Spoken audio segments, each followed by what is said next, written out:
కాశీకి వెళ్తే ఒక కాయ, ఒక పండు వదిలేయాలని అంటారు కదా! అసలు శాస్త్రం ఏం చెప్తుందో మీకు తెలుసా? చాలామంది వంకాయనో, మామిడి పండునో వదిలేసి ఇక జీవితాంతం వాటిని ముట్టను, అవి తినను అని అంటారు. కానీ శాస్త్రంలో ఎక్కడా ఇలా చెప్పలేదు. కాశీలో వదిలేయాల్సింది కాయపేక్ష మరియు ఫలపేక్ష. కాయపేక్ష అంటే ఈ కాయం అంటే శరీరం. ఈ శరీరంపై ఉన్న మితిమీరిన మోహం వదిలేయాలి. ఫలపేక్ష అంటే మనం చేసే పనుల వల్ల వచ్చే ఫలితంపై ఉండే స్వార్థం. ఈ రెండిటిని గంగలో వదిలేసి నిర్మలమైన భక్తితో విశ్వనాథుణ్ణి దర్శించుకోమని శాస్త్రం చెబుతుంది.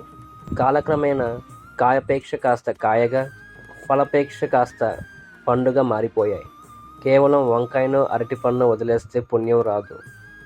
మనలోని అహంకారాన్ని, స్వార్థాన్ని వదిలినప్పుడే నిజమైన ఆధ్యాత్మిక జ్ఞానం సిద్ధిస్తుంది.